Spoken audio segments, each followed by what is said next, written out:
Introducing the next big thing in wrestling today, WrestleCrate.com, a monthly pro wrestling based subscription service starting as low as $14.99 a month with items that include Mattel action figures, Funko Pop, pro wrestling tees, and signed memorabilia by the biggest names in the business today. For more information, on Twitter at WrestleCrates and our official website www.WrestleCrate.com.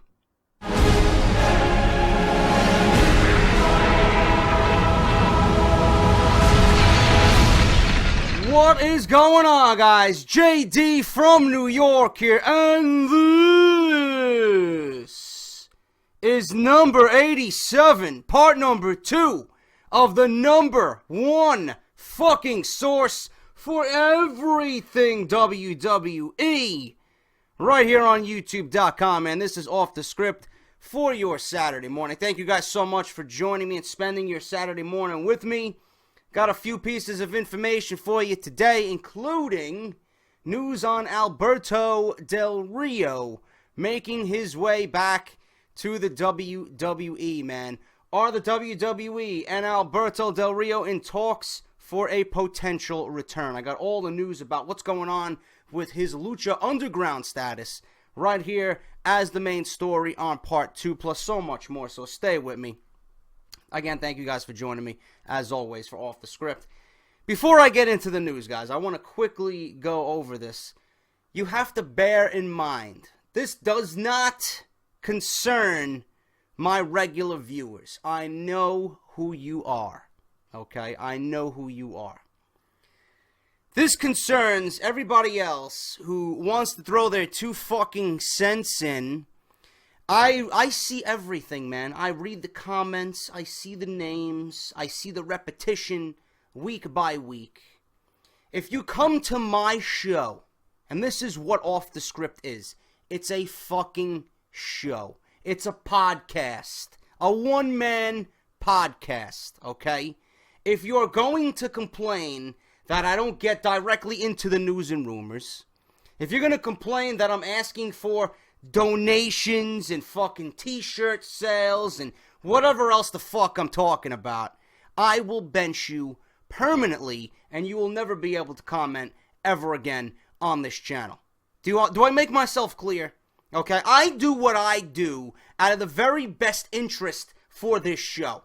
If people want to donate, if people want to fucking buy a t-shirt to support what I do here, while I give you free entertainment, a free show that you're not paying for, then so be it. This is my show. If I want to take 15 minutes before I talk about whatever news or rumors I got, I will. You're going to watch anyway. Okay?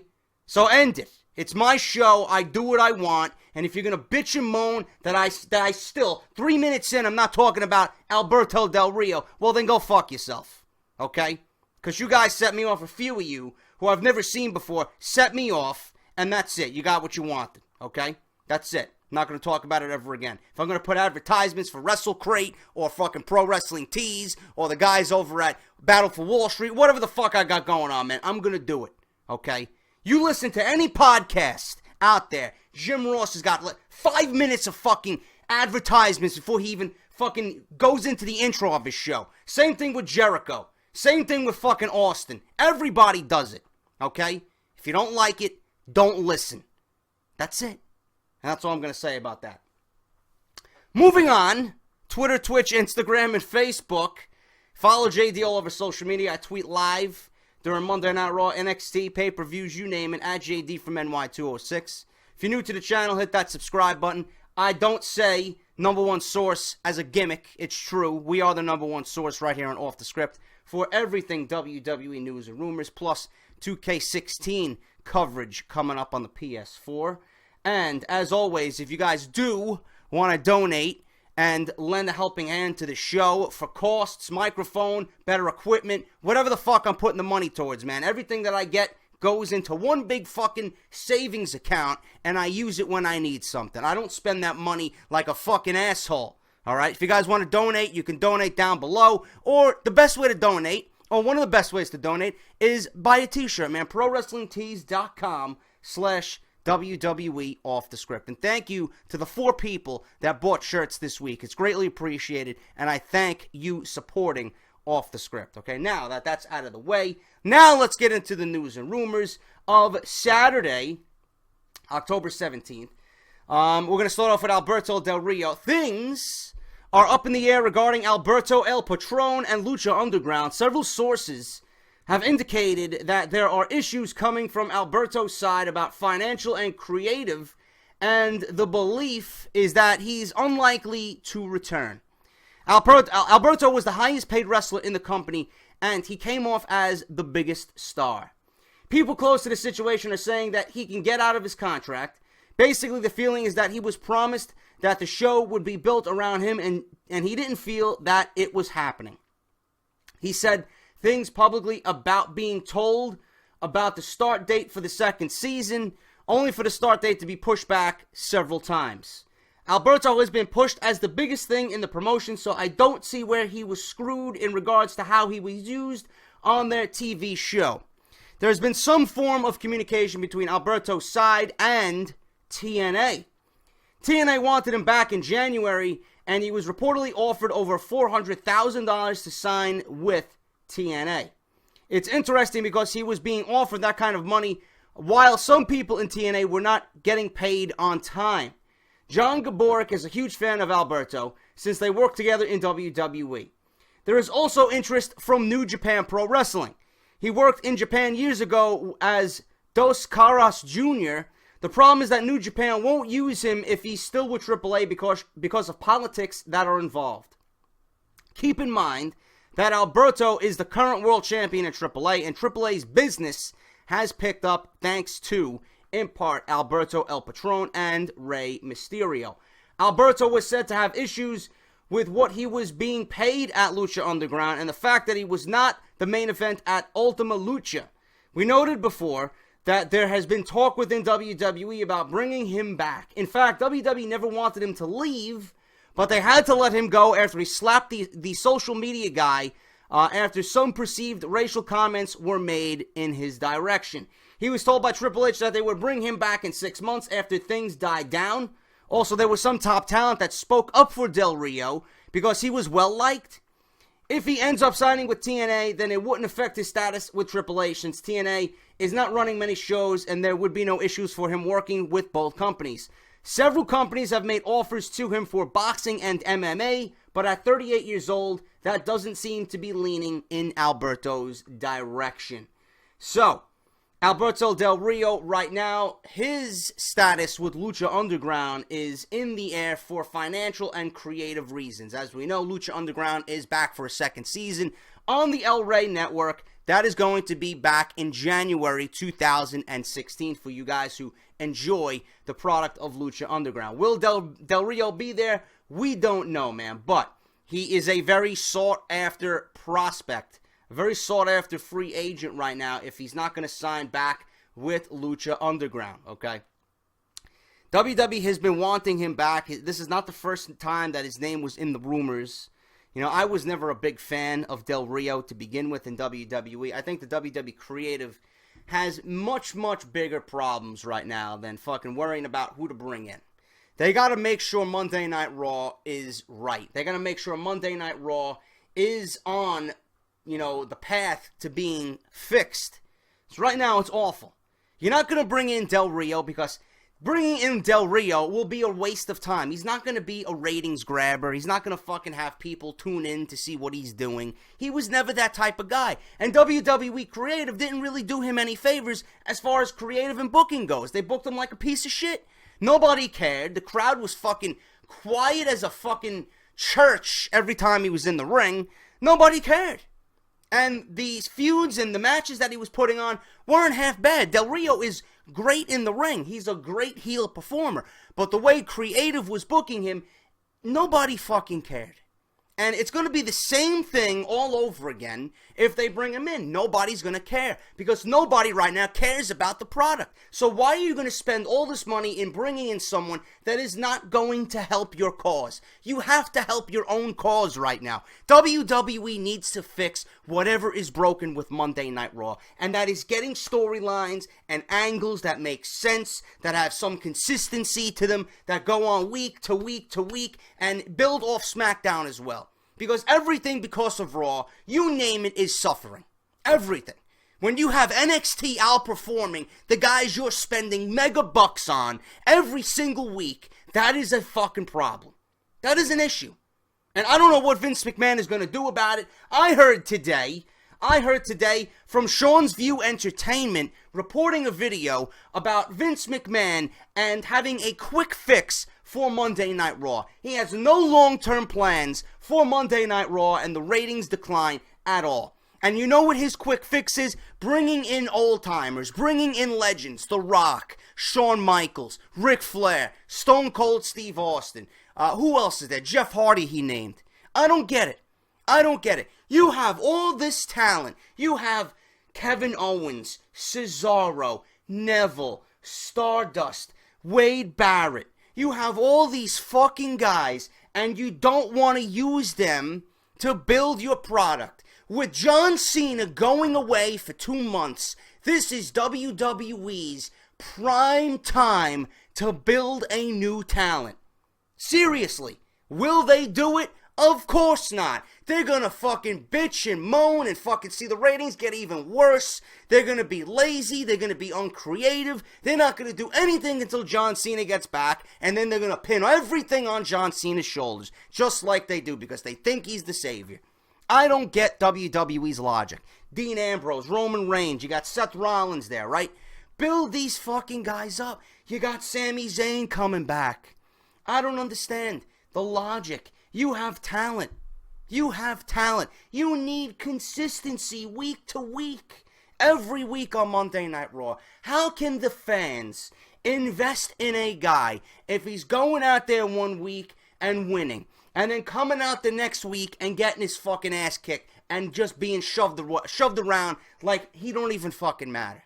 You brought in Neville, you put him against John Cena. He had great matches against John Cena with the US Open Challenge. He was flying all over the place. He was building momentum. And then WWE is jobbing him out to Sheamus in 30 seconds. What are the fans going to do? They're not going to care. Inconsistency is killing your roster. Seriously. Vince McMahon and Kevin Dunn, I don't know what the fuck they are smoking. But seriously, changes need to be made. Consistency needs to happen. Fucking everything across the board, from the set to the announcers to the fucking way the in-ring matches are set up, the storylines, everything needs to be altered on Monday Night Raw. Everything. You need quality fucking storylines with consistency, and this is not happening. This is not happening. And bringing in Del Rio right now, listen, I would be all for Del Rio to come back when the time is right. Right now, the time is not right. It's not right. You're going to pay this man money to come in and do what? Nothing. The same thing he did before he was fired. Nothing. Alberto Del Rio, right now, financial and creative differences with Lucha Underground. Will he be back in WWE? Probably. They always come back. We just don't know right now what's going on. If I give it time, I say he'd be back by the Royal Rumble. But that's just me making a bold prediction on that. Del Rio and everybody else who left WWE, they always, one way or another, come back. But right now, Del Rio, I would like to see him back. I would like to see something prominent out of him. But right now, it's not the right time because WWE Creative can't even book the fucking guys they got on their own roster right now. You're going to bring in an outside guy in Del Rio, then put him right back where he was before he left? Doesn't make any sense to me, man. Really does not make any sense. Vince McMahon may have softened his stance on TNA in regards to what talent they sign, or the feeling might be that NXT isn't on cable television, so the rules are different. The directive, at least as of earlier this year, was that they would not be signing from TNA, but Samoa Joe and James Storm's deals appear in NXT seem to indicate a change from Vince McMahon. The weird thing is that Storm is still appearing on the World Title Series featured on Impact, and he's been tagged in tweets by Dixie Carter during the shows. Obviously, he's featured on Impact because the matches were taped in July, but it's also still weird to see Storm on Impact and know that he'll be appearing on NXT TV next week. Storm and Joe are not earmarked for the main roster right now. The same goes for Asuka, since she's there to help Dana Brooke. Joe and Storm are there to help add experience levels to the brand, since they need names when they go on tour. The experienced names working with the younger wrestlers is a good thing, and you'll notice that they've had Joe and Rhino work a lot with Baron Corbin and Mojo Rawley, okay?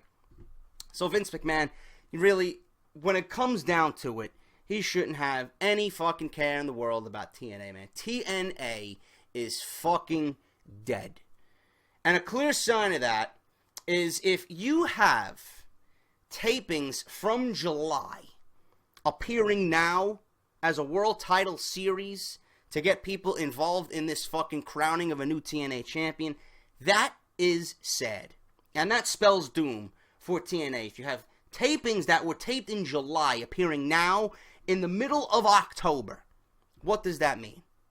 TNA is on its way out. It looks like this fucking company is going to shut its doors and everybody is going to be looking for work elsewhere, whether it's Lucha Underground, AAA, New Japan, NXT, Ring of Honor, you name it. The TNA's roster is going to be split all over the fucking world, man.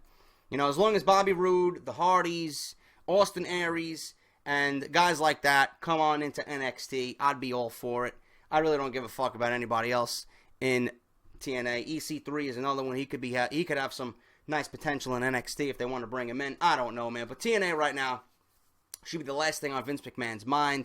I hope he softened his stance on TNA as to what talent they bring in. I would love to see a few talents from TNA come into NXT, man. You know, and the thing with James Storm is TNA then offered him a contract after he made his debut on NXT, wanting him back.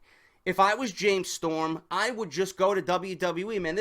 How old is he? 38, 39 years old? This could be the only opportunity ever that he ever gets to be in WWE. Take it. NXT is the hottest brand in the United States right now. It's hotter than anything WWE has on its fucking roster, including Raw and SmackDown. Why would you go to TNA when you know it is a dead fucking duck? I don't get it. James Storm should be in NXT. TNA is pathetic to even reach out to him, and I do see TNA closing its doors by January or February 2016. I just don't see how they're going to keep afloat, and they're canceling live shows overseas. The attendance is absolutely fucking dreadful. TNA's done. For you TNA guys out there, man, you got to swallow the fucking the pill. You got to swallow it. It's done. It's over with. NXT right now seems to be on the verge of reaping all the benefits from TNA closing its doors. James Storm, Samoa Joe is just the beginning. I expect a lot more to come over to NXT in the near future. The fans' displeasure with Roman Reigns has been palpable since he won last year's Royal Rumble. Fucking awful. I'll never forget it, and it was one of the worst Royal Rumbles I've ever seen. Ever since a small but vocal contingent of fans have heckled Reigns, such as during the promos he cut against his opponent for Hell in a Cell, Bray Wyatt, during this week's Raw and SmackDown, during the October 12th edition of Raw, boos rained upon Reigns, okay? And fans chanted "what" throughout most of his mic work. Similar reports have come from the October 15th edition of SmackDown. While Reigns has a long way to get over with the fans, he may have some getting over to do backstage. An article from WrestlingInc.com reports that there was a negative backstage reaction to Monday's WWE Raw to the lengthy promo that Reigns cut in the ring. There was a feeling that Reigns should not have been given much time for a promo. Reigns clearly has mic work to do, but his in-ring performance seems to have no bearing at all on his standing with the fans. In the midst of this talk of Reigns working the main event at WrestleMania 32 and winning the world title at WrestleMania from Seth Rollins has also flooded around the internet, as I reported that last week on Off The Script. Okay? Thing with Reigns, this is WWE's creative's fault. This is not Roman Reigns. Roman Reigns should not have any heat about this. I read somewhere that this was all Vince McMahon's doing. This was all Vince McMahon's segment. He monitored the entire segment with Roman Reigns. He sent Roman Reigns out there with the promo. This was something that he was guiding Reigns on. It's all Vince McMahon's fault. Excuse me. It's all Vince McMahon's fault. It's nothing to do with Reigns. Reigns went out there and did his job. Reigns went out there and, rehearsed his script. He memorized his script and went out there and covered everything that was given to him. It's not his fault. Reigns should not have any heat. It's WWE's fault. This guy is getting booed left and right in every fucking arena that he goes because you tried to shove him down our throats and nobody fucking cared. Nobody wanted it because the fans knew he wasn't ready. The fans know that they don't want him right now. His time will come. It's not right now. And I don't even think he's ready for a main event at WrestleMania 32. Never mind WrestleMania 32, WrestleMania 33. He has a lot of work to do. And if it was up to me, I would build Reigns in the IC title. Put him against Kevin Owens. Have him have a few runs with the IC title. Why do you need to immediately catapult him to the main event at WrestleMania 32 and give him a world title when we all know he's not ready? He doesn't have the tools, all the tools yet to be a world champion. It's not happening. But for him to have heat on this, no. This is not Reigns' fault. This is WWE Creative's fault. The creative team, Vince McMahon, Kevin Dunn, they're all to blame. Roman Reigns should not, and I hope not, does not have any heat regarding his promo on Monday Night Raw. It really wasn't even that bad, to be honest with you. I mean, it was a little long, it was a little winded, but it really wasn't all that bad. I'm slowly growing on Roman Reigns. You gotta give him time. When it's time, you'll know, and I'll let you know, obviously. Alright, so Roman Reigns has heat. I hope not. It's all Vince McMahon's fault for the promo on Monday Night Raw this week. In sad news, which I'm shocked nobody has covered at all here in the YWC. Nobody has fucking covered this. And I read about it when it happened, the day it broke. And I know Jim Ross talked about it on his podcast this week. In sad news, the 20-year-old daughter of former WWE head trainer Bill DeMott was tragically killed after being involved in a head-on collision in Florida Saturday morning. According to the Orlando Sentinel's Eileen Holiday, Kerry DeMott was driving a 2001 Honda CR-V westbound on State Road 407 when the 12:30 a.m. crash occurred, according to Sergeant Kim Montes.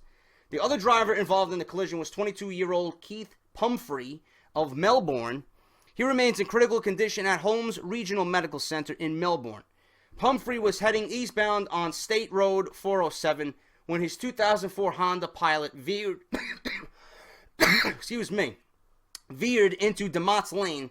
Montes said the two vehicles collided head-on. Montes said the crash remained under investigation and charges are pending. Montes also said that DeMott has yet to make an official statement. Former WWE superstar Gregory the Hurricane Helms has openly offered his condolences, as well as Jim Ross and a number of other individuals in the wrestling community, man. So, nobody reported this. I'm shocked that nobody reported this. My thoughts and prayers go out to Bill DeMott.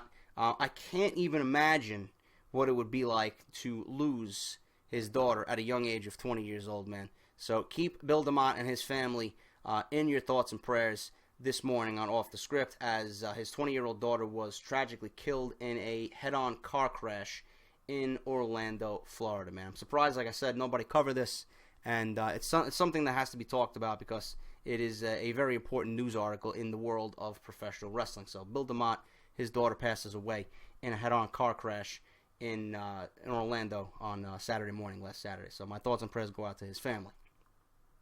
And finally, guys, to end this week's Off the Script, King Barrett has had a string of bad luck as a WWE singles competitor. In the past, he's been on the cusp of becoming a major player on WWE programming many times, but injuries, poor booking, or all-around bad luck have stopped him. Absolutely. It's pretty much stopped him from living up to any potential he's ever had in the WWE since debuting as the leader of the Nexus.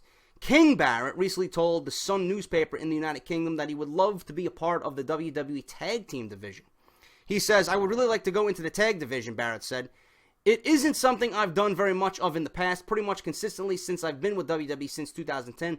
I've been the bad guy singles wrestler, so I would like to do something a little different. I've always feel like I play off people well, as I was hoping to run with Stardust, and that might last a little bit longer. But going back, I know there's a few guys that are kind of in the doldrums at the moment, career-wise, so maybe pairing up with someone new and trying to go in a completely different direction to what I've done before is the next step for me." King Barrett is right. He's always been a heel singles competitor with lukewarm results.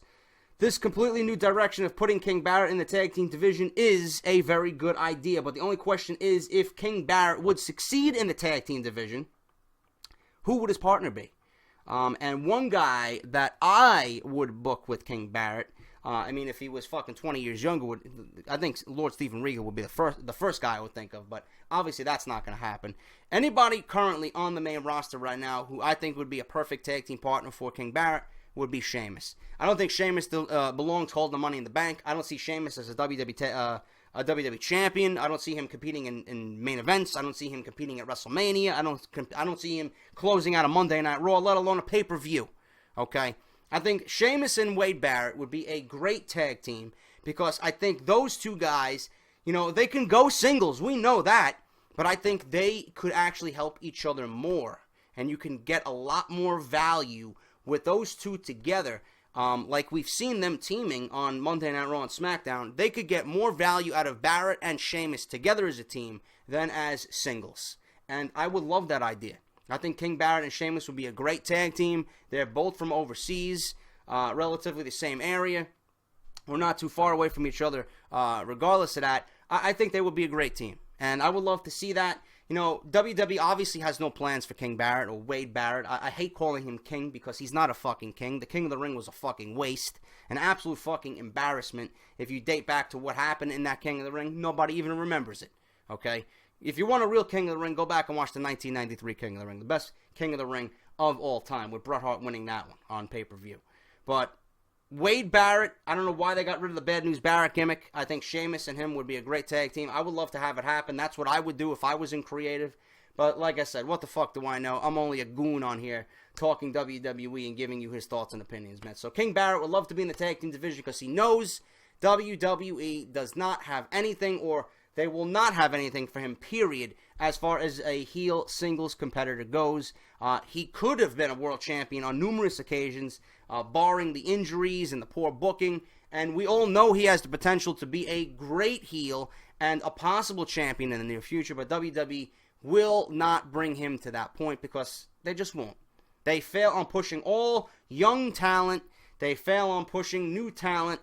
And they're only going to rely on the big names because that's what they think brings them ratings instead of building for the future and building these guys up as the cornerstones of your company, man. Wade Barrett wants to be in the tag team division. I would team him with Sheamus. I think that would be a great pairing. Let me know what you guys think about that one and Wade Barrett wanting to be in the tag team division. But that's all I got, guys, for part 2. If you enjoyed it, hit that thumbs up. Subscribe to the channel if you have not done so already. Twitter, at JD from NY206. PayPal donations down below if you guys want to donate to the show. Or you could go out and buy a t-shirt on ProWrestlingTees.com/WWE Off The Script, $19.99. Great quality. You guys know you're getting quality with Pro Wrestling Tees. Great company over there. If you guys want to check out WrestleCrate, I got an unboxing coming this weekend at some point. WrestleCrate.com. And their official Twitter, at WrestleCrate's, the #1 subscription service for your monthly needs as a wrestling fan. You could use the code JDSENTME for an instant 10% off your WrestleCrate, man. Again, that's WrestleCrate.com and on Twitter at WrestleCrates, all right? So thank you guys so much for watching. Show some love to the sponsors of the show, and I will be back on Sunday, as always, with part 3 of Off The Script. If you guys want to get your Q&A, your questions, keep it to Twitter. I will not be answering any questions in the comment box in the video. I want it all on Twitter. I want it all in one place, okay? So if you guys want your question to be answered on Off The Script for a short mailbag tomorrow on part 3, use the hashtag OTS87, okay? That's OTS87, hashtag OTS87. If you guys want to ask me anything you want wrestling related, I'll try and answer it right here on tomorrow's episode of Off The Script. This is JD. Thank you guys so much for watching, and I'll be back on Sunday morning with part 3 of Off The Script. I'll talk to you guys then, man. Thank you for watching.